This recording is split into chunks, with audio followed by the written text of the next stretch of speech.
Good morning, everybody. My name is Tim Duhamel. I am the president of Bloom Center for Municipal Education, and I'm really excited about presenting a webinar today for you on municipal basics for elected officials. Just a quick housekeeping item. I'm in Sherwood Park. The weather is beautiful today. We had a rainy day yesterday, which is quite frankly fantastic for our region as we've had some wildfires, as I'm sure across Canada everybody is a little worried about at this time.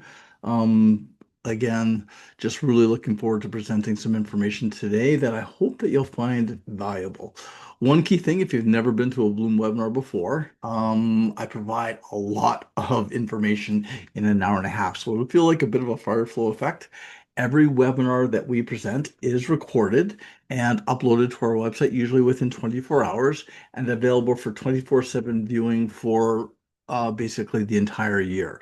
So if there's anything that you've missed in today's webinar or something that you would like to rewatch, or if you'd like to share with your colleagues, we will have a link on our website to this webinar probably by tomorrow or the next day. I'm actually traveling to Saskatchewan later today to do a presentation at the Rural Municipal Administrators Association. So we might be a little bit late with the update. One of the things I think is really important to note before I get going with today's webinar is when you're looking at learning and you're looking at gaining knowledge and you're looking at professional development, and I've taken a lot of professional development in my career, one of the key things I often like to share is that even when it's a webinar such as today, which is maybe fairly basic for some of you, as maybe some of you are very long-term elected officials, the reality is there's always something that we can take away and learn from when we hear a presentation. I'm somebody who's been in the business since 1998, so I've been doing this for actually quite a long time. And I will say this, I've worked with some amazing elected officials in my time. I've worked with some amazingly functional councils in my time. I've seen amazing achievements by elected officials over my 25, 26 years in this business. But I've also seen challenges at the elected official level, and I'm going to give you some insights on that today. If you want to find a few nuggets in today's webinar, and if you want to send me any messages after, please feel free. My contact information is in the webinar information. I'd love to hear from you. I've already talked about me a little bit. Maybe one thing just really quickly, I will state one of the things I'm very proud of about the material I create and the education material that we create here at Bloom is that I am a municipal practitioner. I have been working in municipal government for 27 years. I worked as a finance manager. I worked as a CAO. I worked as a general manager of community protective services. I actually really, I'm a practitioner, so I have a lot of practical experience. And you'll find that as I present webinars, I tell a lot of stories about some of the things that I experienced over time. I feel this is very important. I think one of the things that's really key in our business is we will get sometimes presentations that are very theoretical, and I like to be very practical because, again, this is a tough business, and there is a lot to learn, and there's a lot of things that we can learn from each other if we're willing to share. And so that's a little bit about me. Moving on, I'm going to get right into the material because we have a lot to cover. And again, as I said, it's only an hour and a half, and I will be providing you with a ton of information today that I hope you find valuable. The five areas I'm going to cover today is I'm going to talk about municipal defined, and I know that many of you have worked in municipalities for some time, and this is nothing new to you. That said, there's always something that we can learn from others. There might be different ways of perceiving municipal government that I'm going to share with you today, and hopefully you find a few nuggets that you'll find useful. I'm going to talk about governance versus administration. I'm going to talk a little bit about municipal structure, which I think is key to an elected official's success. I'm going to talk about municipal processes and the legislative overview, and then finally, municipal value. And I feel that in today's webinar, probably the most valuable section I'm going to discuss with you is the municipal value section because I have a different way of looking at municipal government that has actually worked very well with a number of our clients. And so hopefully my view of the value of municipal government will help you with your relationship with administration, possibly help you with your uh, relationship with your public, and really support your challenges and your success as elected officials over the term that you're working within your municipality. So municipality defined. Now, one of the key things that's important to note is that the Latin municipality comes from the Latin word meaning free city. And the key thing to understand when you're looking at a municipality is that we have a corporate status of self-government, which basically means we have autonomy, we have authority, we have freedom. And one of the things, and I'm going to speak about this a little bit later on the slide, but I'm going to mention it now, is that you as elected officials have the ability to create laws. You have the ability to create visions. You have the ability to create strategic plans and motivate your administration to develop actions to that vision. So basically, municipalities have a lot of authority to basically be its own, again, leader in a relationship in terms of what it's trying to support and do.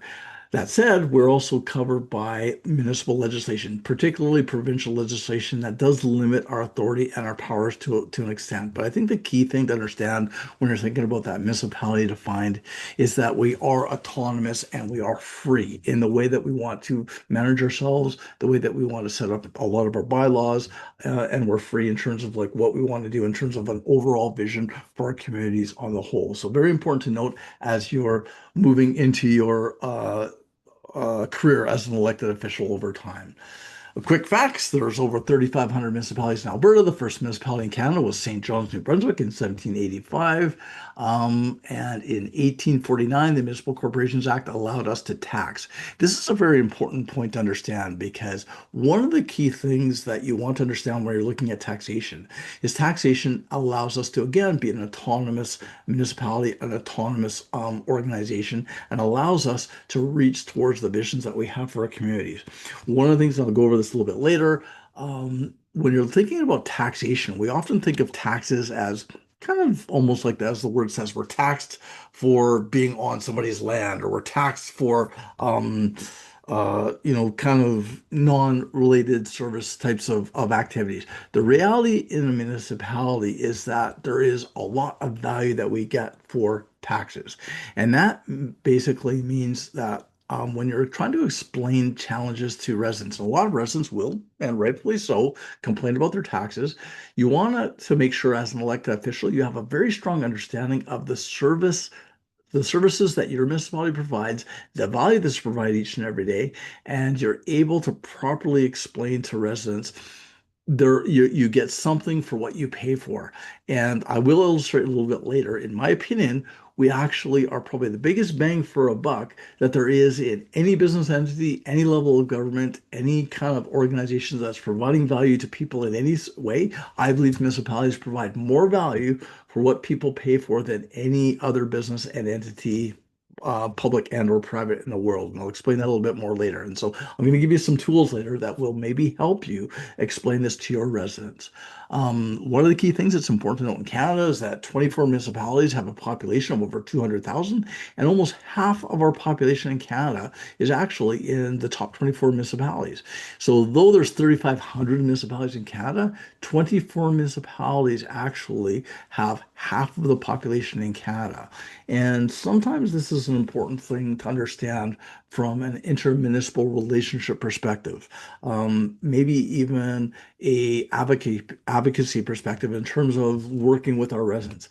In my opinion, it doesn't matter in relationship to authority. It doesn't matter in relationship to value. Whether you're small, large, rural, urban, all municipalities provide value to the people that live in their communities and have rights and should have certain authorities, in my opinion, to be able to provide those services in a way that the elected officials see fit for that community.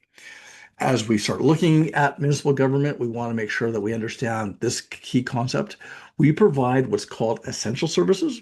These are usually legislated services, so things like roads, safety, water. Those are the key things that are considered essential by our public. And this means that basically without these things, we wouldn't be able to have a community. If I woke up in the morning and I didn't have a road to get to work and to school and to wherever it is I wanted to get to that day, it'd be very difficult to live. If I didn't have things like essential services like water, sewer services, those sorts of things, it'd be very difficult to function as a community. So as elected officials, as you're starting to develop your abilities and and your mandate for what you want in your community, there has to be this functional understanding. As a municipality, we have what's called core services and core infrastructure that's required for us to be able to provide services to the residents within our community on a daily basis. This will later tie to priority setting for decision making, which I'll talk about a little bit later in terms of budgeting processes. The second component of services that we want to understand in the municipality is that we have what's called community value programs and services. These are optional. And a lot of times when we start working in a municipality and when we drive through a municipality and we live in a municipality, we don't realize that a lot of services that were provided each and every day are actually optional. And quite frankly, they've evolved over time.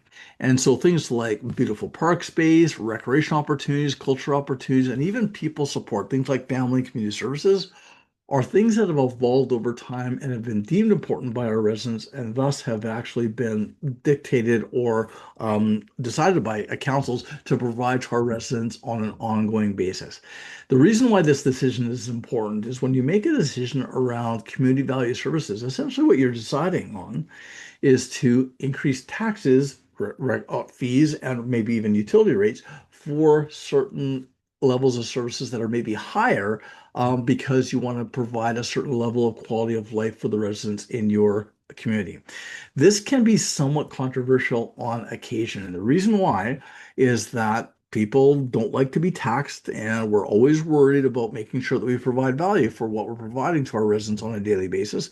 But at the same time, there will on occasion be municipalities that have higher levels of services than other municipalities. And so, and I'll say this, and again, as I mentioned before in the webinar, I'm a realist.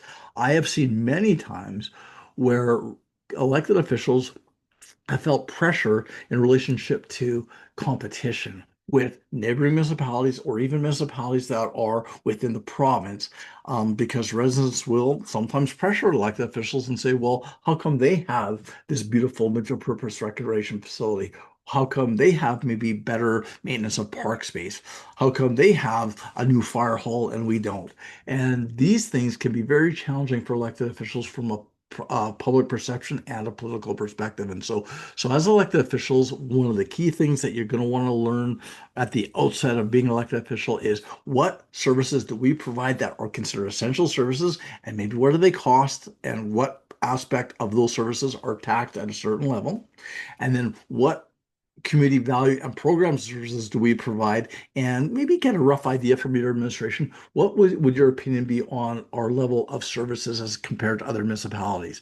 One of the things when you're looking at long-term strategic planning and you're looking for a vision for a community, these are the types of things that you'll be looking at in terms of where you want to be long-term. Where do we want to be from a recreation perspective? Where do we want to be from maybe a safety perspective in our community? Where do we want to be from maybe an economic development perspective in our community? These things are somewhat optional.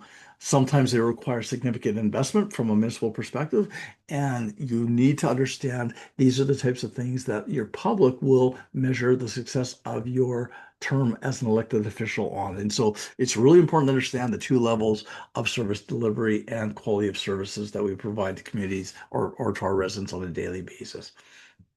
One of the things that's important to note when you're an elected official is municipal authority. And as I said before, as a municipality, when defined, it means that you actually have organizational autonomy for making decisions, setting laws, deciding where you want to be from a strategic perspective. And it's important to understand the basic municipal authority levels that you have as an elected official. You have the ability to make bylaws, and bylaw basically, by its definition, just so you're aware, means town law. So you have the ability to create law, and this is legislated by the provincial government. So you do have limitations to the laws they can provide, but you can provide laws around things like speed within your community, unsightly premises within your community, laws around municipal development for land, all those types of things. And so one of the key things I believe is important as an elected official when you first start out is to get an orientation and a strong understanding of what laws do we currently have and what laws am I able to have some influence on. And when I look at an elected official's career, there are certain things that are really key to the success and honestly the legacy that they'll leave over time. And one of those things is the laws that they put in place that provides value to the community overall. And so that's really important to note. Natural person powers and basically what this means at its basic understanding is natural person powers means is that a municipality has the same type of authority as any individual would. And so I have the ability to enter into contracts as a municipality. I have the ability to negotiate with other entities. I have the ability to make decisions. Those are the things that fall under what's considered natural person powers. And so very simple understanding, but somewhat of a nebulous concept. So something that's important to know. The other one is finance and revenue powers. This is a really key and critical one for municipal government and elected officials. You have the ability to spend money and set parameters around how that money is going to be spent. And I'm going to say this, though I was in my past, I've been a CAO, I've been a finance manager, I've been a GM, so I was involved of community protective services, so I was involved in the fire and ambulance services for some time at a large city. When it comes to this, my opinion, the budget process is one of the most important processes that council will be involved in. And I'm going to speak about this a little bit more in detail later, but one of the things that you want to consider when you're thinking about finance is it's not just a financial exercise. The budget process is really about council setting service levels. It's about council setting parameters around strategy. It's about what is priority between different services, what's important, and it's about how are we going to invest in infrastructure that maybe helps us support the vision that we have later for the community. And so the budget process, in my opinion, as I mentioned before, I think is the most important process that elected officials basically lead, and it really is the area where you can make a big difference with the decisions that you make. The next one, and this is a really key and important one, is land use development powers, setting parameters around municipal government, the municipal development plan, what types of developments you want to see in your communities. And just a really quick comment here is land development powers is really key to understand because it ties directly to quality of life for people in terms of the type of community that you want to have. And it really ties to the financial sustainability of your municipality. When you have strong land development and you are able to attract residential development and the offsetting commercial development and or even industrial development in your community, this brings in significant assessment dollars that help support the services that you're providing each and every day. And so when you're thinking about land development, you're wanting to think of land development in a sense as your opportunity to bring in revenue to the community. Municipalities are very limited in their revenue toolbox, and the majority of our revenue obviously comes from municipal taxes and to an extent utility rates.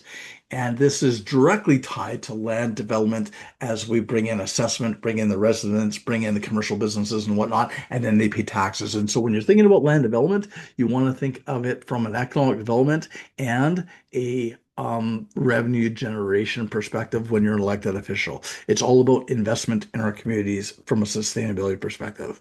We have quasi-judicial powers, and so we can make decisions on things like assessments. So we can have an assessment board that allows for residents to maybe challenge their assessment.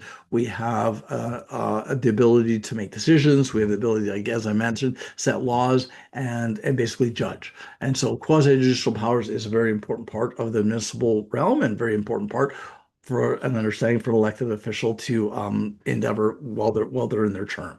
And then we have special municipal powers, and these are things like our ability to set guidelines around, again, planning, development, safety. There's numerous amounts of special municipal powers that municipalities have, and a key for elected officials to understand, again, during your municipal term. Now, the purpose of municipalities are four key things that you want to understand as elected officials moving forward is that one, we're here to foster good government. And why this is really important is you are going to be challenged, I guarantee you, as elected officials during your term from a political perspective. And this means you're going to have challenges with residents. You're going to have challenges with each other on council. You're going to have challenges with stakeholder groups. And sometimes these things can be very difficult and very challenging. The one thing that's important to note, in my opinion, when we think about the purpose of municipalities, and this especially the purpose of councils, is that you are there to debate, discuss, challenge each other, but and then ultimately make good decisions related to the information that's being brought forward. And this can be budget information, it could be land use information, it can be decisions around safety. You're going to be challenged with a lot of different decisions over the term of a council. The key thing is that agreeing to disagree is one of the key fundamentals of good government and good democracy. Um, Councils that can disagree have a good set of info, a good process in place for allowing for vote, for debate, discussion, and ultimately the hands going up to make decisions to move on is really key. And one of the things that's really important for elected officials to note is that your public don't like dysfunction.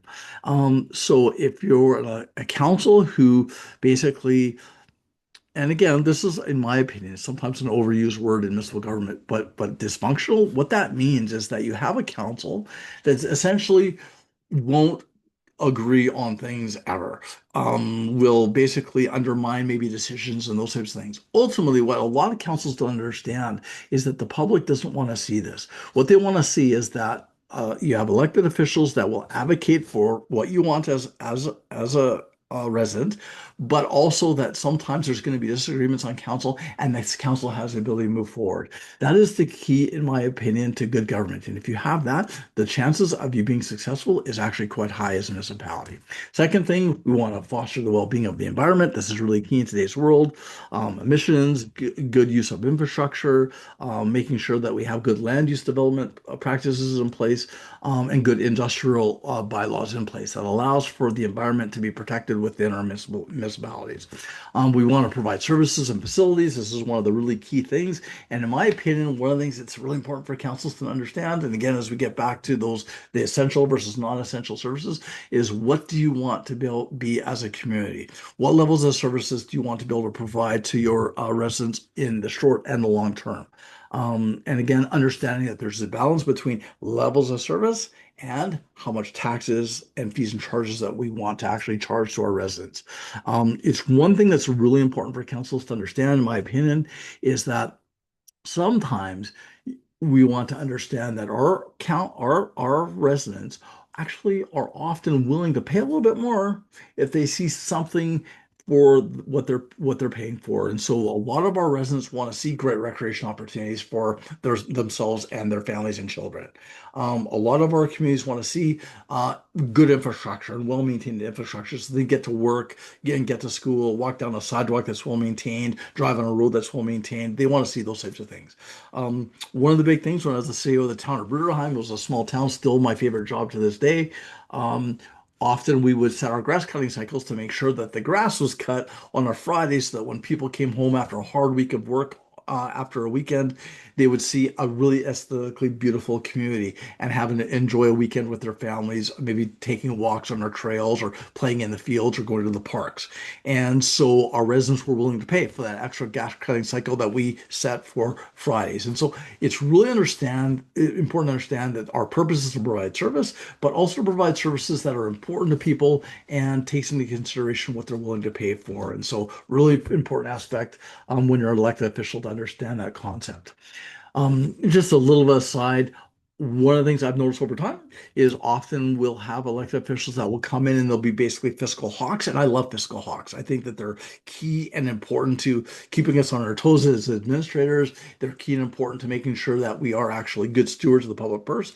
But at the same time, if you're a fiscal hawk without any parameters around what people really want, in other words, we want 0% tax increases forever, regardless of what the impact is on our services, over time, I have found that residents typically will get upset about that because they'll see the lowering of services when they're a community. They'll see the less viable services that they're being provided with over time.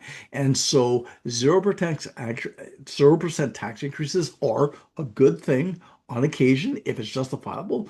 But trust me, if you decide that you want to say we're always going to be zero, we want to care about maintaining taxes being very low, a lot of elected officials don't realize that your residents actually don't want that. They understand that on occasion they need to see increases, and it's because of their expectation around services and the quality of life that's being provided to them on a daily basis within the community that they live in. The final one is developing safe and viable communities. This is really key. People want to have safety, fire services, um, police services. One of the things that's underestimated is the importance of safety. So around say traffic, so the bylaws that you set around speed, maybe fencing around parks to make sure the kids don't run out on the street, crosswalks, traffic lights, stop signs. There's all kinds of things that tie to safety that aren't necessarily related to a uniform, meaning emergency and police services. And so people really want to live in safe communities. And here's a little story I will tell you. I was working in a community a number of months ago, and I was working with a really good CEO.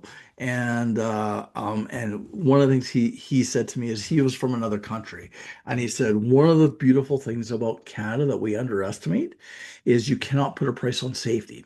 The country he was from, in the communities that they lived in, a lot of the times you couldn't walk down a lot of the streets and feel very safe in certain areas of their communities. And so one of the key things that I think that we take for granted, and we want to make sure that we keep this up, is the development of our safe communities. And again, I think we do a great job of this. And again, a lot of that is we need to thank the elected officials for that in our communities, because they're willing to make sure we have the investments in fire halls, in policing, in traffic support, all those types of things. So again, really key to the success of our municipalities and a big part of the elected official repertoire in relationship to what you do.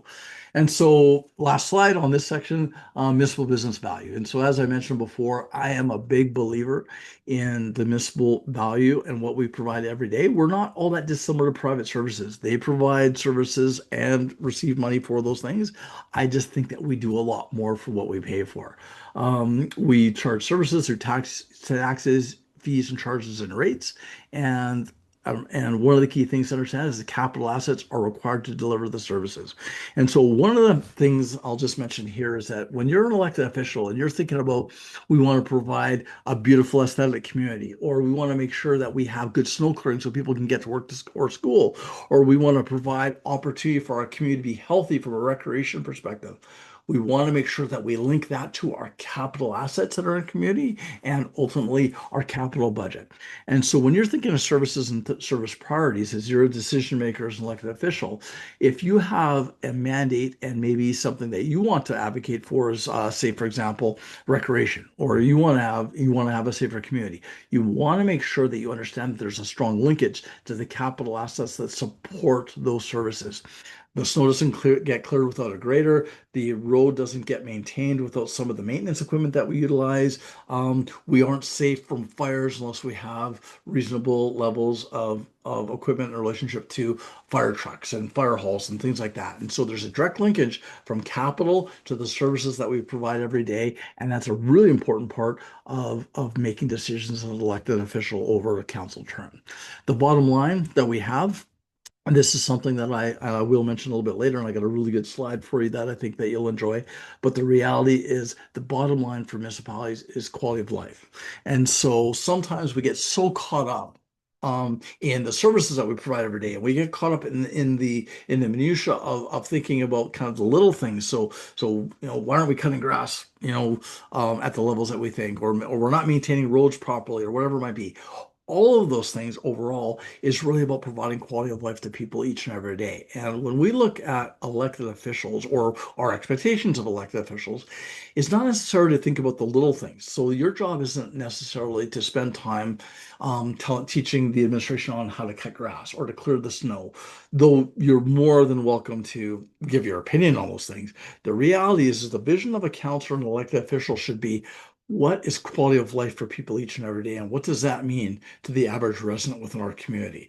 And if my focus is on that, that helps me understand the vision that we should have in the long term for our community, and then ultimately, here's the direction that we're going to be providing to our administration in relationship to the levels of services and the types of service that we should be providing to be able to attain that level of quality of life that we have for people each and every day. And so, bottom line, quality of life is what we do. Municipalities are 100% cost recovery, and this is really key. We don't take the money home. We are not for profits. And this is one thing I think we need to be stronger at in relationship to communicating to our residents. We are not going to put the money in the bank and fire it offshore and not pay taxes like some of our private entity partners. We provide something for every penny that you provide. When you pay your taxes, it goes directly to the services that you're enjoying each and every day. When you wake up in the morning, and you drink a glass of water, that's your utility rates. You walk down the street to go to your car. You're on a sidewalk that's been maintained by our public works crew. We drive in the car. The snow's been cleared. Our public works crew has cleared the snow. I go out after work to pick up my kid, and I take him to the recreation facility. That's a recreation facility that's being maintained and supported by our recreation staff. And so each and every day, there is something I'm receiving for the taxes I provide. And so again, it's all cost recovery. We do put money away for reserves on occasion, which is key to our long-term sustainability in the long term. And so I think it's really key and important for elected officials to understand the financial aspect of municipalities and be able to explain to their residents this is why we tax, and this is why the taxes are important for us to be able to provide the value that we provide to each and every day. And again, three pillars, I'll go over this a little bit later: social, environmental, economic. And one of the key things to understand when we're thinking about municipalities is that social, to me, I believe, is the dominant factor that people care about each and every day.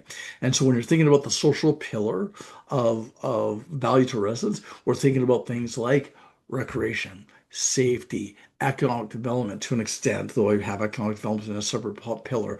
Family and community services, protecting people, making sure that people are free of of of abuse or whatever it might be. That's our family and community services support, helping those things. You want to understand that social aspect. And why do we understand that? Because this is where we have what I call those optional services. Do we want to invest in recreation?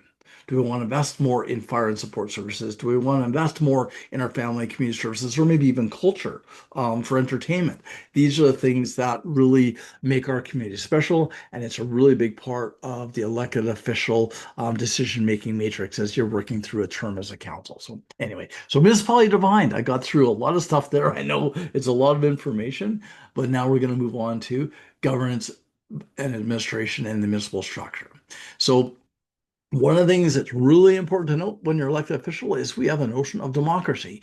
And in Canada, though this is being pressured right now, we have what's called the weak mirror system. And it doesn't mean that the mirror is weak in any way. But what it does mean is that every elected official on a council has an equal vote. That's the reason why councils are always an uneven number, because when we vote, we want to make sure that we enable a majority so that we can move things forward from a governance perspective and a decision-making perspective. One of the things that's important to note here is that it is important to have great democracy. It's important that we don't have what's called, for lack of a better word, and I mean no disrespect to anybody that's online today, but what's called a bobblehead council. And a bobblehead council means that everybody always agrees with each other regardless of whatever comes up. Your public will expect vigorous debate. Your public will expect sometimes disagreements on council. Your public will expect good information coming forward from administration so that council can understand a situation and decide on what their stance is.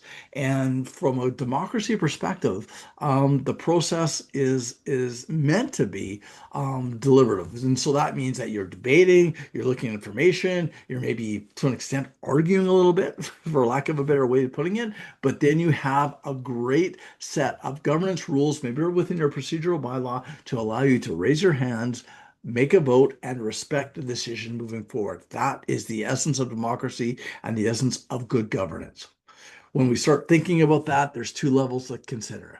On the council side, we have, and I'm going to explain the picture below before we move on. People often ask me, why would you put a picture of a symphony when you're trying to explain governance? And the reason I put that in there is when I look at a council, what I'm seeing is an entity that is basically waving the wand and giving us direction. That individual doesn't need to know how to play the drums. They don't need to know how to play the trumpet. They don't need to know how to play the tuba. They're not expected to be a subject matter expert in any instrument at all. But what they are expected to do is to provide us with guidance and leadership in terms of where we're going and why.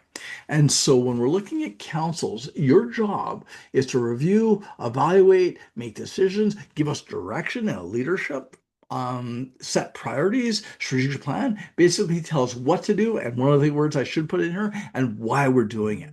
And that is the essence of leadership. And I've worked with some councils that have been amazing leaders. I'll say that. The early 2000s, I worked in Strathcona County under the Mayor Vern Hartwell with an amazing council that really helped push the notion of the industrial heartland in Strathcona County, which is now one of the largest petrochemical industrial parks in all of Canada. Very successful. I worked in Spruce Grove with Mayor Stuart Houston, and again, an amazing council that really pushed the notion of being a community that was a recreation hub. And that strategy of being a recreation hub has resulted in Spruce Grove now being the fastest growing community in all of uh, east western or northern Alberta. And the reason why is people want to live there because it's a great place for their kids to grow up, for them to recreate, whatever it might be. It's just a very, very vibrant community. And so that council was very good at determining where we're going to go and why. The administration's job is to basically advise, recommend, plan, endorse, basically follow council's leadership and direction and figure out how we're going to get there. And then ultimately, they're the doers in terms of like making things happen from an action perspective. One of the things is really important to note here is that administration is there to basically make council's vision come alive, make council's vision become a reality. And that's it. That's our job. It's also our job, though, to be trusted advisors and let councils know maybe when the visions have flaws, or maybe things aren't realistic, or maybe there might be legal ramifications of what we're trying to do, or maybe operational challenges that are going to occur, or maybe intermunicipal disputes. The list goes on and on. The key thing, and I really love these two words, is that the administration's job is to become a trusted advisor. And I'm a strong believer in today's world. We have lost the art as administrators in relationship to building the trust of council behind us to an extent. I've worked with some amazing sales in my time. Bill Sutherland, again, Strathcona County, Doug Legore at City of Spruce Grove. And what I noticed from them is they had this amazing ability to develop a respectful relationship with council and gain the trust of council. And one of the key things, and I'll just mention this before I move on from the slide, if you're an administrator, I know it's all elected officials on today, but maybe you want to maybe pass this on to your administration, is we're not there to tell you what you want to hear as administrators. We're there to tell you the absolute unvarnished truth at all times.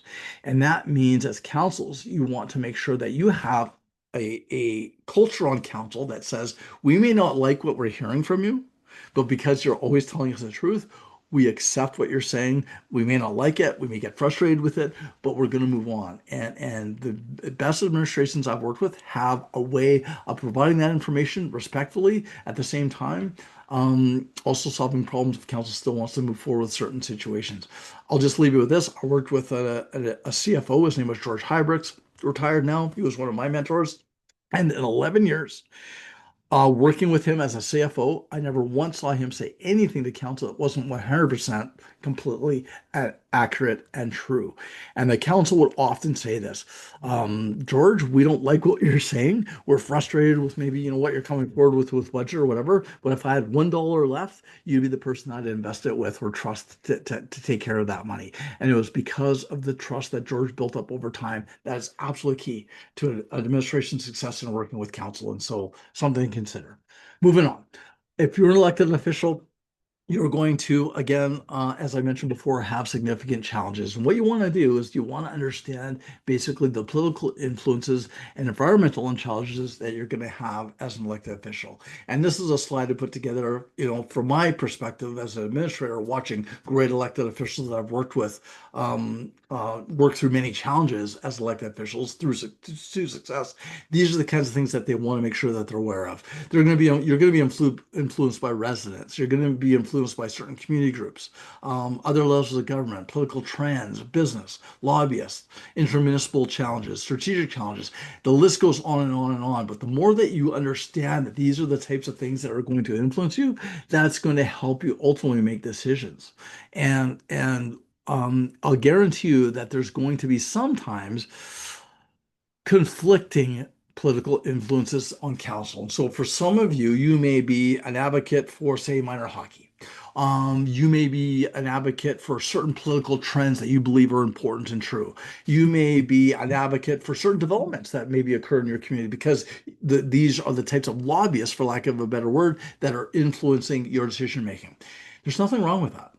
Basically, as an elected official, you're an advocate. You're expected to take in information. You're expected to, fight for what you believe is important for certain areas within the community. And as elected officials, you're not always going to agree on these things. But the recognition that these political groups and this political influence is occurring is, in my opinion, key to your success as an elected official. Acceptance of these political influences and recognizing when maybe the political influences maybe cross the line or not is really key to your success. And the one thing before I leave this slide, I'll say is where I've seen elected officials sometimes get in trouble is when they accept the influence maybe too much of the land development area. Basically, land developers that may want things, they're advocating for land to be subdivided in a certain way or planned for a certain way, maybe even lobbying for the infrastructure they're responsible for to be paid for by the municipality. You want to be careful of this. There's nothing wrong with being influenced by land developers, but you want to make sure that you're always transparent and you don't get yourself in trouble where some people say there's maybe any kind of tinge of corruption or over influence from the land development area. And in my opinion, this is the area that both the United States and Canada, a lot of councils have gotten themselves into trouble. And so at least having an awareness that there's going to be lobby and it's okay as long as you're following ethical practices, you're following your bylaws, you're following your code of conduct is absolutely key to your success as elected officials. And so I'll leave this for now. Stakeholders. So one of the things you want to be aware of as well is that you have three levels of stakeholders that are important as an elected official when it comes down to influence and doing your job. You're going to have administration, obviously, one of your key stakeholders. You want to have a good relationship with your administration. In my opinion, this is where sometimes council falls down and sometimes administrations fall down. I'll just say this, as elected officials are on today, if you want success, recognize this. You are the leaders of the organization. You are the visionaries of the organization. You're the ones who we're looking to as administrators for motivation, for direction, for support, for encouragement. And sometimes councils don't see themselves as that role. They see themselves as somebody who's the gatekeeper of administration, somebody who is there to criticize administrations, maybe pressure administrations. The reality is the best councils I've seen have a way of holding administration accountable, of course, but at the same time leading them, motivating them, influencing them to positivity. And the more that you look at that administrative stakeholder as somebody that you're leading and somebody that you want to see successful, the better off that you'll be as a council. One of the things that I recommend to many of my clients, I've done this many times, is I believe that when you're starting off a term, it's great to have a council orientation, but you should also have a weekend, in my opinion, which is simply a council administration relationship workshop. Talk about your expectations. Talk about, what's expected of each other. Talk about what's good practices from a communication perspective. And what does a respectful relationship look like between administration and council? And how can council make complaints to administration, but do it in a way that actually is respectful and productive? And if you can manage the relationship in that way, the chances of you being successful goes up, in my opinion, exponentially. The second level of stakeholder for a council is obviously just council itself. And so you're going to be working with each other. You're going to have challenges with each other. It's really about, understanding your role, understanding you're there to provide direction, you're there to provide good governance, and you're there to basically understand one key thing. You're there to agree to disagree with each other on occasion. And if you can do that in a respectful and again, a practical way, the chances of success for you, again, is going to go up exponentially. The best advice I've seen elected officials that are really, really seasoned and have been successful in their time, and they give this advice to other elected officials, is you got to learn to let it go. What that means is fight the good fight, advocate strongly for your position of what you want, but if it doesn't work out, learn to let it go and move on. And if you can do that, the chances again of your success goes up significantly. The final area of stakeholder that you want to be aware of, again, is the public, the business stakeholder groups. I've talked about this on the last slide a little bit. You want to be aware of who they are. And so anytime an elected official begins their term, I recommend during a council orientation and or even again that first maybe 60 days of being an elected official is work with your administration to understand who are the key stakeholders in our community. So obviously we have the general public, but we also have business interests. So you may have a chamber of commerce, you may have certain businesses that are really large taxpayers. There are some communities in Canada where one taxpayer is 50% of the taxes that are going that are paying for services. So you want to know that as an elected official, who are our key taxpayers. The second stakeholder groups that you want to be aware of is again your general stakeholders, and so it might be media. You'll have community groups. You'll have maybe areas of political lobby. You want to understand the provincial stakeholders and the challenges you have maybe from both a provincial and federal level. You want to have basically an inventory of who your key stakeholders are and maybe what the challenges and opportunities are from those stakeholders. And so if you have a strong understanding of the three stakeholder groups, again, it sets you up for success again in both the short and the long term as you're moving forward. Okay. So really quickly, I know one of the things just for awareness, sometimes I get a little bit wordy in my slides. And as you may notice, it's not because I read off the slides at all or anything like that. One of the things that I have provided, and I've made over 120 courses similar to this in the last number of years for municipal administrators, finance officers, elected officials, is I like to provide an opportunity for the webinar and the slide deck to be a bit of a takeaway. And so one of the things we provide the slides in a PDF form, usually to our clients. They can be printed off, put in a desk, and they're a bit of a takeaway so that you can read it later. And so it's almost a bit of an ebook. And so I put a lot of effort into the words on the slide, not intended to be reading off them. It's just simply for your value. So that's it. Now I'll move on. The mayor's role. So one of the key thing about the mayor's role is this, is that in the weak mayor system, remember, the mayor doesn't have any more democratic power than any other member of council.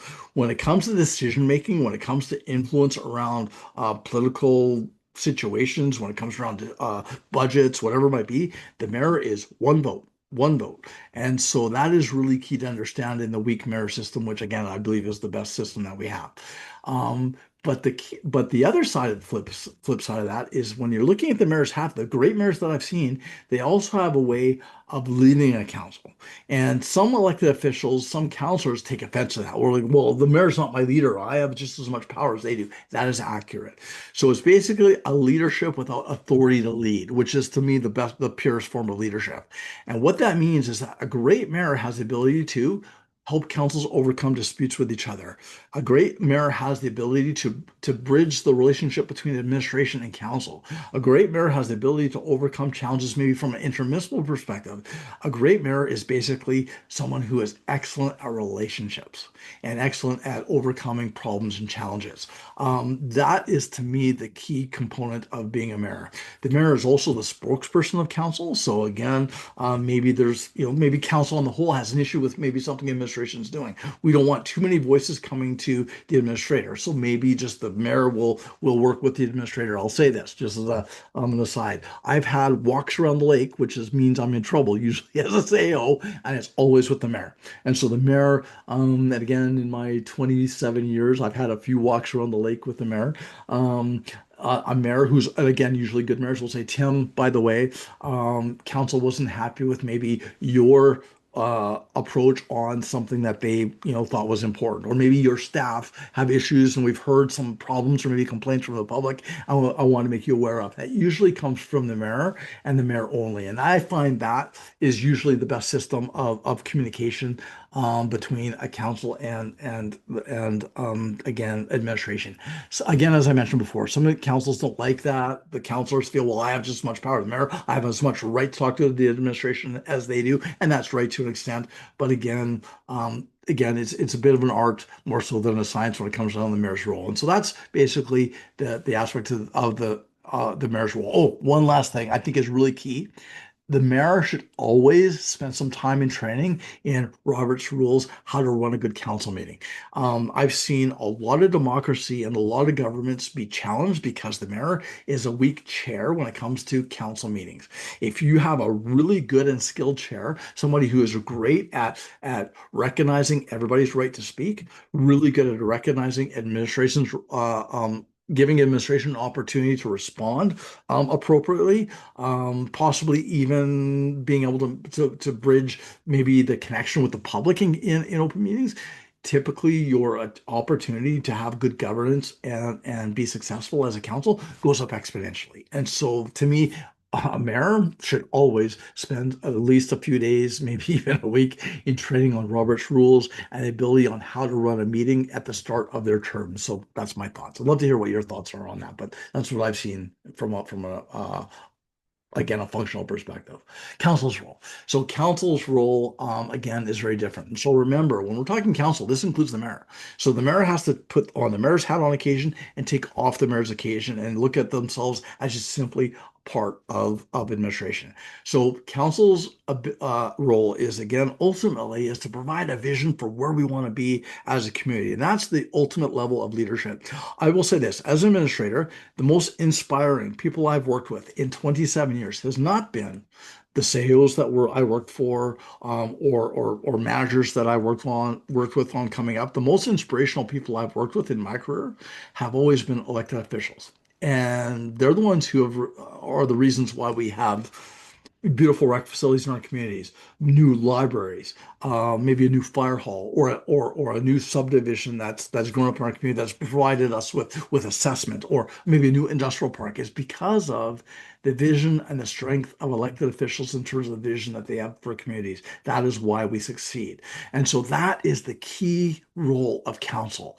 And so in your council orientations, during your strategic planning sessions, during maybe your relationship workshops with administration, you always want to ground yourself as counsel as we are the visionaries. Our job is not to know how to cut the grass or to fill the potholes or to hold taxes down to zero. Our job is to have a great vision for our community going forward and to create success over the long term. That is absolutely important. The next part, and this is where I think councils have trouble, respectfully, I'll say this, is then to direct, inspire, and hold accountable our administrations. And might be interesting to you. Two jobs that are probably the most challenging jobs in the world for holding your job is to be an NHL hockey coach and a CAO. They change over 30 to 40% of CAOs in Canada. Change over every year. And I'll say this, sometimes the decisions are absolutely justifiable. I've seen them where they're justifiable. I've done SEO reviews for communities, and I've even made recommendations that on occasion that yes, you may need a change in SEO, but often they're not justifiable. And the reason isn't because the SEO's doing a bad job or the council's wrong. It's because councils have a challenge in terms of how to lead their administrator, how to provide them with constructive criticism, how to provide them with a good performance appraisal, how to provide them with good direction. And again, where we have that challenge, and I think the key thing is understanding that mayor's role before is we have maybe 7 voices, 9 voices, or 5 voices, depending on the size of the council, that are constantly providing communication or information to the CAO. And when the person's maybe kind of acting like a ping pong ball because they're getting so much direction from the council, they end up alienating certain counselors or frustrating certain counselors. Council's ability to provide direction to the SAO as a team and providing clear leadership and clear direction as a team is essential to the success of the council administration relationship. And so council's role, in my opinion, the first one is the vision, the second one is actually leadership. And that leadership should flow to the SAO and then through the entire organization. And so council should see themselves as not just the leaders of the SAO, but leaders of the entire organization through the sale. And so I believe a council has a right to say, I'm not happy with the performance of the staff, or I'm not happy with the way that we're providing services because we're the leaders and you as our sale, we're expecting you to take care of that. There's nothing wrong with that. And I think that's where sometimes sales fall down because that lack of communication doesn't occur. Things get out of hand or things go too far, and then councils get frustrated. And the solution is always to let the sale go. And so my thing, great councils are great at leading. And that is, to me, the most important role. The other one is to govern, obviously, and make decisions. Again, you want to become great decision makers, great at making decisions. I've talked about this already, so I won't go over that at any length. The next one is to listen carefully to the concerns of the community. And I will say this is occasionally where some councils go wrong. They get so caught up in what they want and what they personally think is important, and or maybe they're so frustrated and have maybe bad relationships with other counselors that there's a little bit of polarization in relationship to decision making that they forget it's about the public. What do the public want? What do the people want for a community? And there should always be some work every year on some public engagement, whether it's open houses, whether it's questionnaires. And I think the most important one is whether it's elected officials knocking on doors and talking to their public that they're advocating for and supporting and listening to. It's really key that we have that connection to our community for our elected officials and for councils to be successful. Again, hire supervise the SAO. I've talked about that already. And again, provide that leadership to the SAO and provide us with clear direction on priorities for services, taxation, all that kind of fun stuff. Moving on. So, SAO role. Hiring, managing, taking care of the people, leading, directing the administration, directing the actions of administration. I am reading off the slide here a little bit, but to me, the most important role of the SAO is the relationship with council and making council's vision happen. Really great CEO, and I'll mention his name, Tom Golden, works at the town of Stony Plain. One time I asked him, what does he think is the most important aspect of being a CEO? And he said, well, he says, we are there to provide advice as a trusted advisor. Once council makes a decision, though, whether we like it or not, my job is to walk through a wall to make what they want happen. And I really like that. I really do believe that that is our role, is we need to make council's vision occur at no matter what. And the more our administrations understand that, the better off we are. This is after respectful trust and respectful information going back and forth to make sure that we've provided them with our advice and maybe our thoughts on maybe we're going in the wrong direction. But once council makes a direction, we got to march forward and get our staff on side in relationship to what that direction is. And so that's absolutely key. Listening carefully to council, maintaining a current understanding of council, these are key things. And I'm going to go back to my Bill Sutherland example. One of the things that I used to note, and this is hard because we have all these rules about open sessions and things have to be everything done in the public. One thing I used to see at least once every 2 weeks, I would walk down the stairs at work. It was a 2-floor office, and there was this one set of meeting rooms, and it was all glass, so you could see into the meeting rooms. And I could always remember at least once every couple of weeks, I'd see Bill in that meeting room, very casually dressed with all of council. And I'm not sure what they were talking about, but I'm pretty sure it was just simply um, how those things going.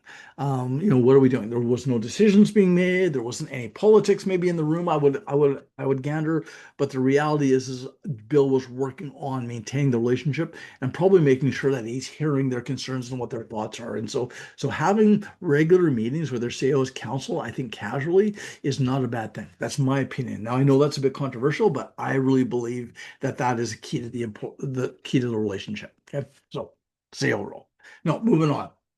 And again, I talk too much sometimes, so I got to move fairly quickly to the last slide. So I apologize. Hopefully, you're enjoying this and getting some tidbits that are going to help you with your work. Um, One of the things as elected officials is I think it's important to understand basically the municipal structure of what we provide. And so a lot of times councils come in and we don't spend a lot of time on in our orientations and maybe even throughout the year, it's teaching them about what we actually do. And it's important to note is we have in municipalities what's called external facing services. So we have departments that planning and development works with the public. Parks and recreation, obviously recreation facilities, trails, grass cutting, whatever, works with the public. So the public sees those services. Policing, public transit, culture, the list goes on and on. We have basically what I would call 15 to 20 businesses, units that have staff that provide services on a daily basis. We then have what's called the support services. So things like finance, IT, human resources, assessment and tax. These departments help support those other departments in providing services overall. So this can be called overhead, for lack of a better way of putting it, but they're also essential to the success of those external facing departments in relation to providing service. One of the reasons why this is so important is as an elected official, as you start to understand the services that are being provided, what's called a service inventory. So what are the different services that we provide to people each and every day? It's usually the departments that are providing them and the people that are providing the services each and every day.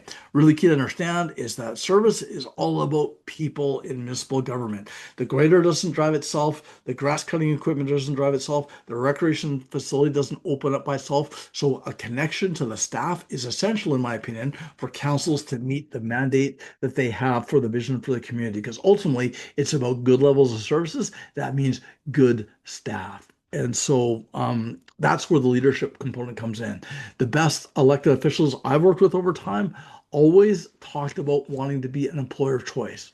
And they always were willing to invest in their people, invest in professional development, and work hard at getting the best employees that they could get within their community because we're competing a little bit with other communities. And so if as elected officials, I believe it's really key to look at the staff as your people through the SAO and what can we do to support them in achieving their needs from a professional development and service delivery perspective. The more we can do that, the better services that we provide each and every day, my opinion. Okay. Now, final slide on this. I have a whole webinar on this, by the way. If you want to go onto my website, this is one of the things I do a course on, and it's actually one of my more popular concepts. I go through this process just for awareness with all of my clients when I do a strategic plan. And this is a way of looking at your environment to understand the challenges and opportunities that you have as a municipality.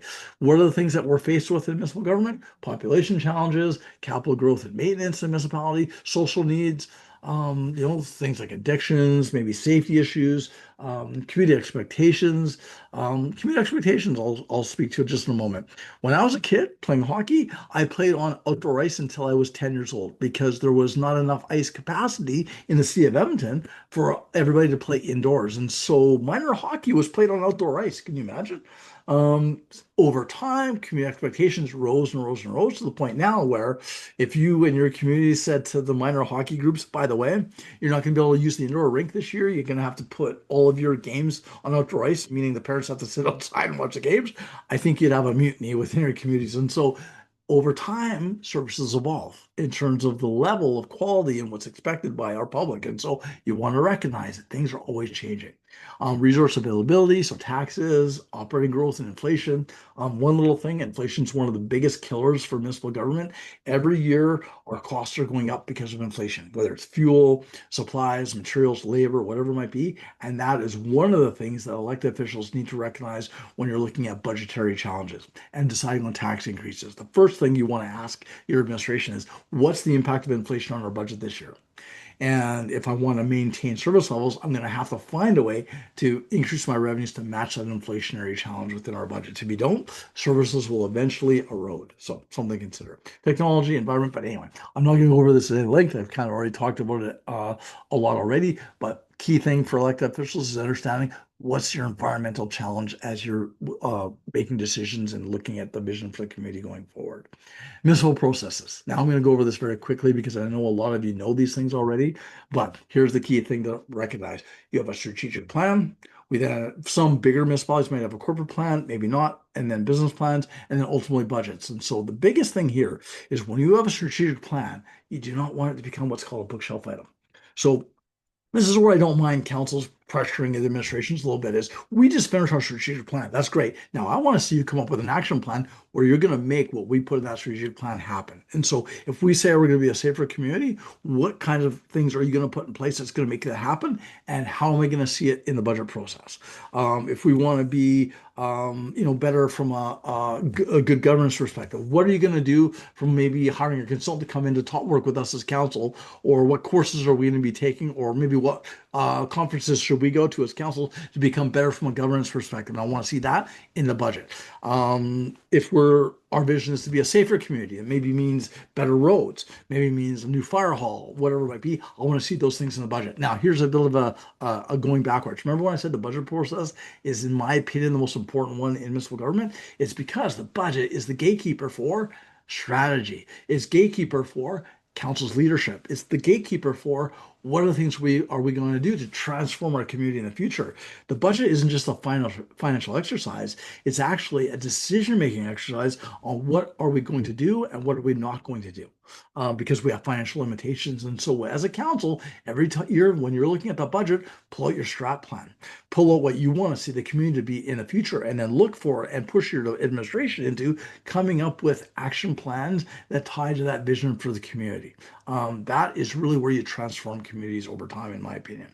Then basically what do we have? We have actions. So basically, let's get things done. And then we have the reporting process. So basically, at least once a quarter, your staff should come forward with a financial report that says, here's our budgets, here's how we're doing it in relationship to budget, and here's our potential surplus for the year and or potential deficit.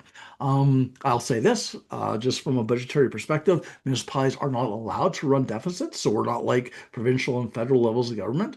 We must balance budgets, which I completely agree with, by the way. Um, but this is where we are accountable to council. So a financial report, just for awareness, I'm going to be speaking about this tomorrow at a conference actually, is a financial interpretation of the actions of where we want to be as a community. It's the financial interpretation of how well are we providing services. And there should be a good explanation to council as to why we're maybe going over budget or maybe why we're under budget. And so really important to understand these processes. And I apologize if I'm going a bit quick. The only thing I'm going to mention on the slide I've mentioned before is everything that we do, you have your vision is delivered through the people that work in the community and or at the municipality and through capital assets. And so as elected officials, when you're again thinking about the decision making, just simplify it. When I'm working towards maybe a budget or I'm thinking about what I want, it's going to actually have to either be delivered by the staff that work in the municipality, or we're going to need new capital assets or maintenance of our capital assets to be able to deliver the services that I'm looking for. So if I want improved fire services, I want to see better economic development, I want to see more recreation opportunities. It's going to mean a fire hall, maybe new roads, maybe water infrastructure, maybe a new recreation facility. I'm going to want to look at those things from a capital perspective and measure it against the financial capacity to understand that's what we need to get to, what we're going to be looking at to get to our vision. The other part of it is for us to be able to meet that vision, I need good people. So what are we going to do to train our people properly? I'll be asking the CEO that. What are we going to do to be able to deliver services at the levels of expectation of our community? Again, how are we going to performance manage our staff to be able to get there? And so on and so on. And so those are the two streams that councils want to be aware of as you're going forward. If you don't have good people and good capital assets, the chances of actually delivering good services and meeting the vision that you have for the community pretty much are zero. So simple way of looking at it. Strategic plan. Important. This is council's opportunity to provide the vision. I'm not going to go over this at any great length because many of you already know what a strategic plan is. But to me, a good strategic plan is really about vision. It's about maybe 5 or 6 areas that are important. It's about high level objectives. But here's the thing that I think is important that we miss on occasion is that once I have that strategic plan done, here's the magic 5, 6, 7, 8. So I'll say 8 weeks. 8 weeks when I do a strategic plan for a client, what I will always say to the elected officials that I'm presenting a strategic plan or creating a strategic plan for is that you should have your administration come back within 8 weeks with an action plan tied to your strategic plan. So you'll have a strat plan, which is maybe 10 to 20 years in terms of its vision. And the administration should come back with basically a 4-year plan, council's term, to say, here's the actions that we're going to be taking over the next 4 years to meet the goals and the objectives that you have within your strategic plan. That puts basically rubber to the road. That ties to your budget process, meaning that you're going to put real resources towards these things and allows you to make decisions in relation to that strat plan. If you do not have this, then typically strat plans end up being what we call bookshelf items and fancy documents that sit on a shelf and really go nowhere. And so it's really about action when it comes down to strategic planning, something to consider. Okay. Corporate plan, I won't go over. That's for usually larger municipalities. Business plans I've talked about. This usually is about a medium-sized municipality because again, they're a lot of work. But again, the action plan that I talked about, that should accompany a strategic plan is a must-have, whether you're a small municipality of 500 people or you're a large municipality of 2 million people. You should have basically some type of action plan that is tied to the strat plan, and that is basically holding an administration accountable for making things happen. Okay, so to me, it's a must-have. And then that action plan will flow through your operating budget. And so what should happen during a good budget process is there's going to be recommendations basically coming from your administration in relationship to projects. So we think that we need to do maybe a study on economic development or maybe a rebranding project. We just did one last year for a municipality in Saskatchewan, a rebranding project. Maybe we need to do a plan around transportation infrastructure to support a new business park for economic development. Whatever it might be, you want to have these things come through your budget process. And so I guess here's the thing. I know I'm belaboring this a lot. Is elected officials, one of the key questions you should have as your administration when you see the budget come forward is how does this tie to our strategic vision and how are you making our vision come to fruition through this budget this year? And so your administration should be able to answer that question. And so it allocates resources to action. Basically, the budget is an action plan. The capital budget also is an action plan. It's basically what types of capital assets are we going to put in place that is also going to meet our vision. Now, I could talk all day about this. This is one of my favorite subjects. I have a full 2-day course on capital budgeting I'm presenting in Edmonton. I'd love to see some of you there in July. But capital is really about looking at asset management. What do we need to replace and manage our assets?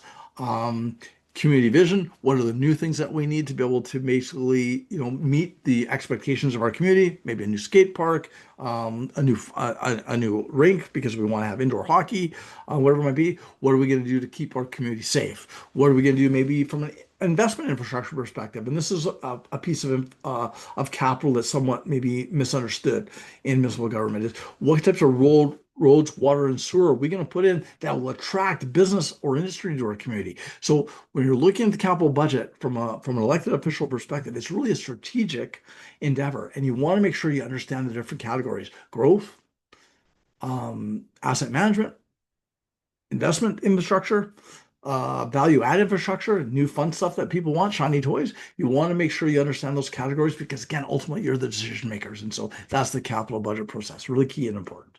So moving on. Sorry, I'm moving a little bit quick because I have a few seconds to go through. And again, as always, I talk a little bit too much. And so I think we got 20 minutes to go. I'll make it. So the next part that I want to speak about is municipal legislation and the act and ultimately how this affects council. And so one of the things that's important to know is that we are a product of the provincial government.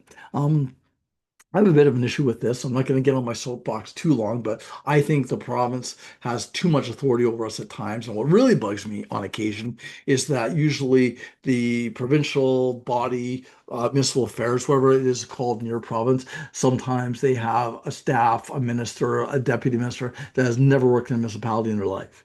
And the municipal government is the closest form of government to the public, and I think the most important one. And so sometimes I have a bit of an issue with some of the legislation that gets passed down because I don't think it's really well thought through. Now, that said, I'm off my soapbox now, and we'll talk more positively now.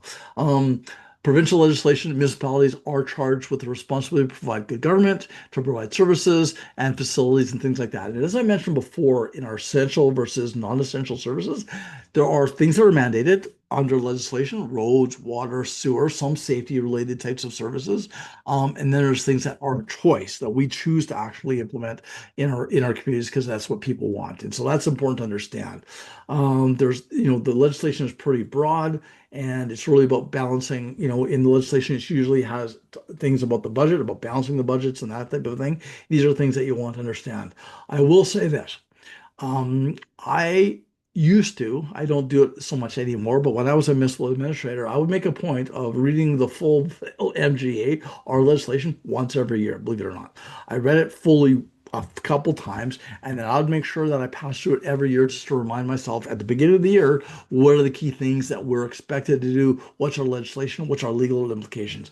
This would help me from, keeping my mindset on what's our responsibility, but also recognizing that we have a lot of things that come up that have legal implications, possibly political implications, possibly legislative challenges that I should at least as a CEO be aware of. And so I recommend to any elected official and any top administrator at least leaf through it at least once a year, maybe even just go through the front of it so you understand everything that's in the MGA, but definitely understand your legislation. It will really help you. And here's a few things that it covers. And so here's a slide that'll help. Finance, operating budget, property taxation, bylaw readings, procedural bylaw, voting and council meetings. These are the top things that are in legislation in every province. And I've read all of them, by the way. And so at the very least, you want to understand your municipal government act at this level. So you have a good feel for what's in the legislation, what does it cover, and what authority do we have as a municipality versus what we don't have. And we do have authority over a lot of things, and we do have a lot of autonomy. And I think that's important to note, but you want to understand as an elected official this at a fairly educated level, and that's going to be expected by your public as well. The more you know about the legislation, the stronger you'll be as an elected official, because again, you'll understand basically what authority you have to make decisions, to set vision, to set parameters, whatever it might be. And so this is basically again what legislation covers. And one of the questions I get often, because I do courses Canada-wide, um, is is the legislation the same for every province? And the answer to that is absolutely it isn't. But on the most part, the differences are very nuanced. It's not really big differences. It's more little things than big things. And so every municipality in Canada is pretty much the same.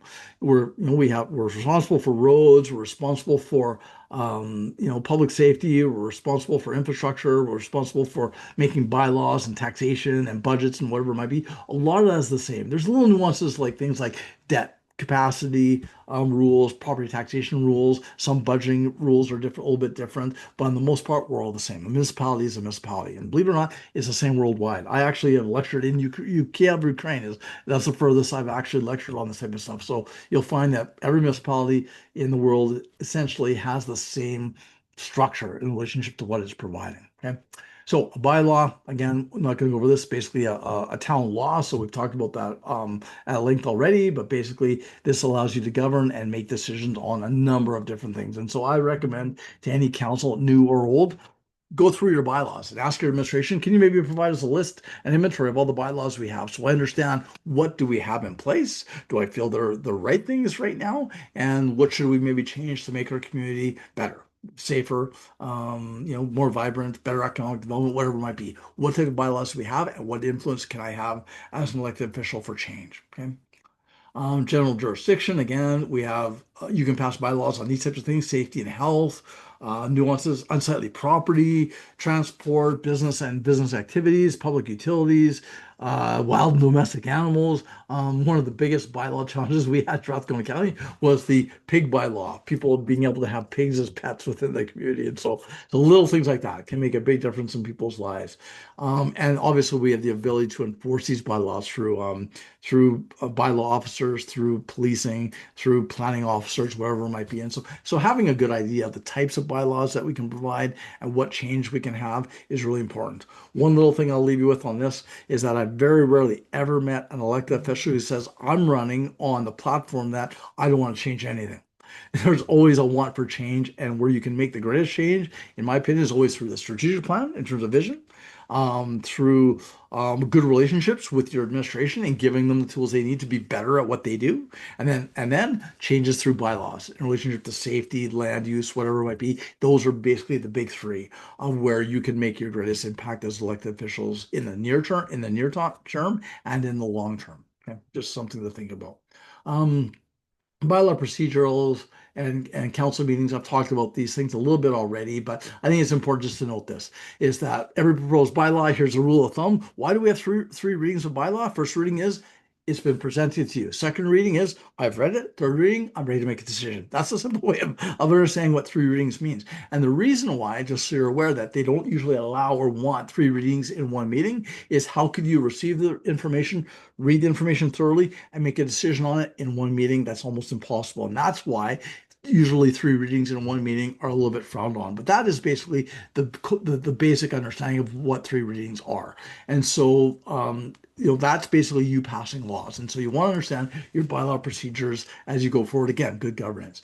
And here's the thing: council meetings, we have open session, which is basically open session where the public are allowed to come in. We're transparent. We debate. We discuss things. We receive information, and ultimately we make decisions and vote. So, council decisions always have to be made in an open session. There are now there's rules around closed session.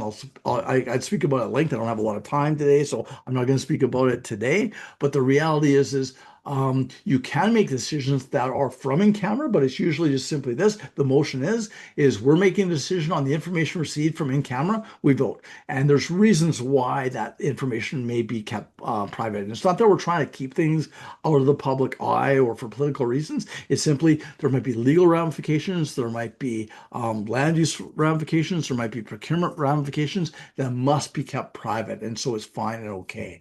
One of the things also is the community of the whole, which is basically receiving reports for information. So these are meetings where you receive information as council, but there's not necessarily any debate and or votes being had in that time. And so they're a little bit maybe more informal, but really good for the public to maybe hear about information going forward. And so I have a whole webinar on this information, by the way, if you want to hear more about it. So moving forward, because I wanted to get to this part. Okay, I got about 10 minutes left, so doing not too bad. So sorry if I'm going a bit quick now.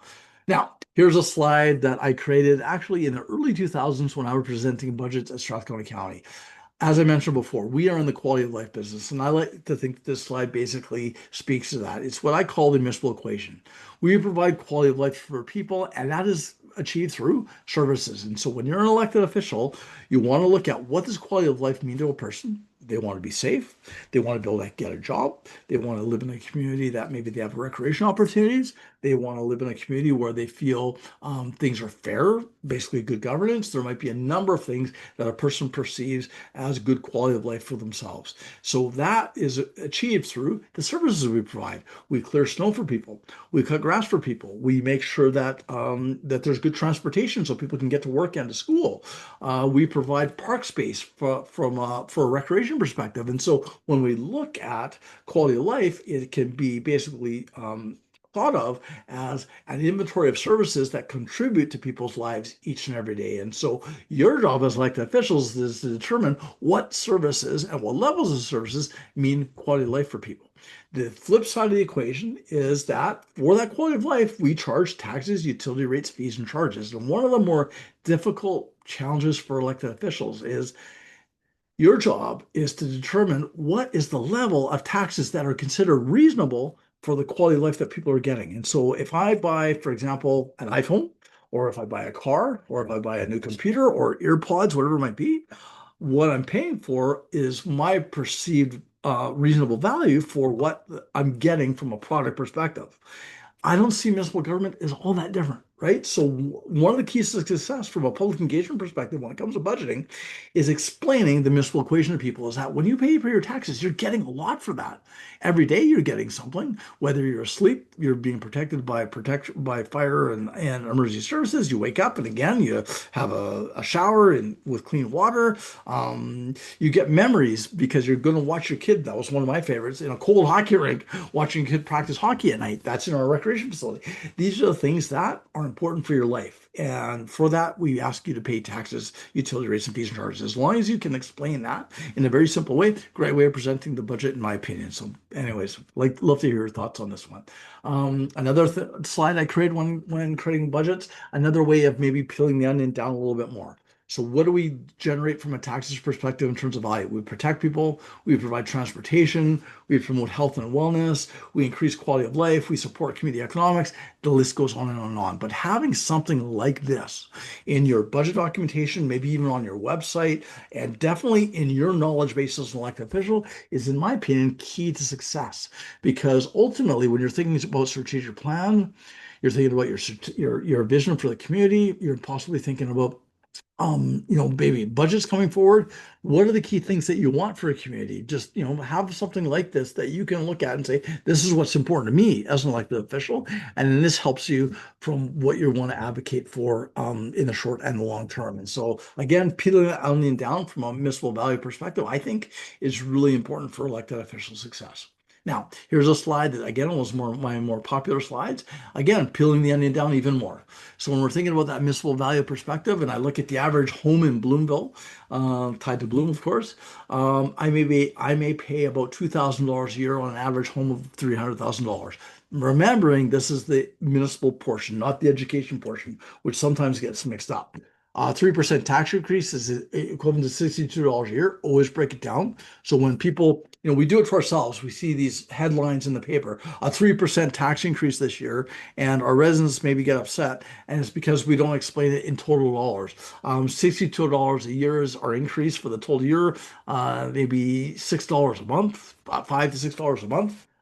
That pales in comparison compared to, say, your food bill or your natural gas bill or your cable and internet in terms of the increases. And so we want to make sure we look at those comparables and then look at all the services we get compared to maybe monthly cable or an internet, maybe a golf or two, which my son's into these days. So that's calling me lots of money lately.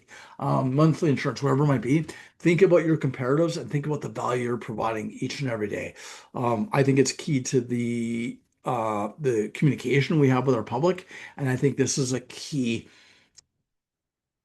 skill inventory or knowledge inventory for elected officials to put a tool in your toolbox to explain taxes to your public and maybe even to yourself in relationship to what you get.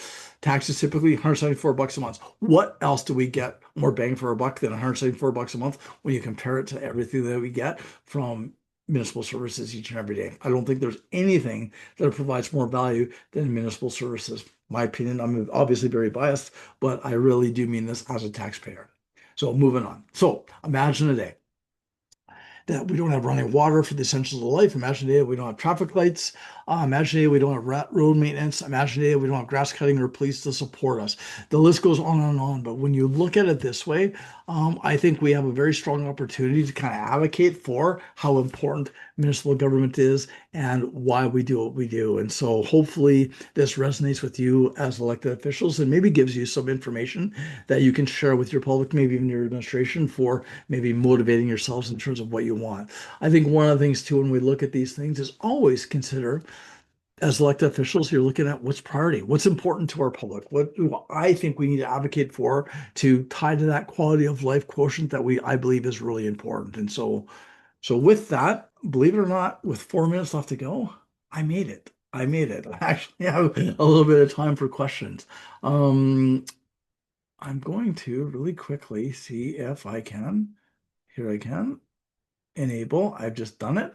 I've enabled the chat function just now. So if anybody has any questions or comments, please use the chat function and I will paraphrase them and I will answer today and get back to you right away. So I'm just looking to see if there's any chats. And if not, I am going to quickly go over.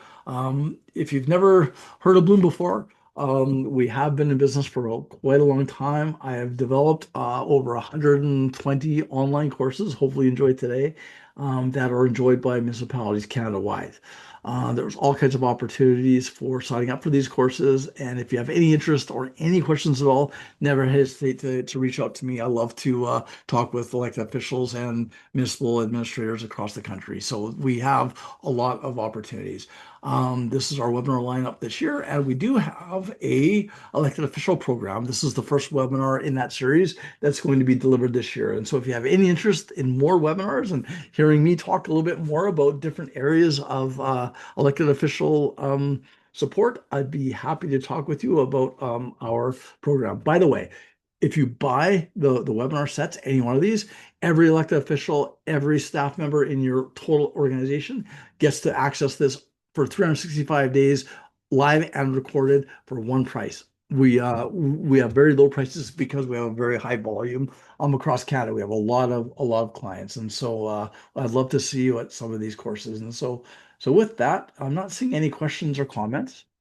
Um, I'll just stop and say thank you. I really appreciate you joining us today, and hopefully you got some value out of today's webinar. If you want the slides, I'll take a look and see if I have your emails within our system today. There's quite a few of you online, but if you'd like the slides and if you didn't get them, feel free to reach out to me. Just give me an email or a call, and I'd be happy to send you a PDF of the slides so you have them for your use in any way that you see fit. And so with that, I'm not seeing anything in the chat. I'm going to say going once, going twice. Oh, I think we got a chat. Oh, thank you. You're welcome, Darcy. Thank you for joining us. I will say going once, going twice. See you later, and hopefully we see you at another webinar soon. Bye for now.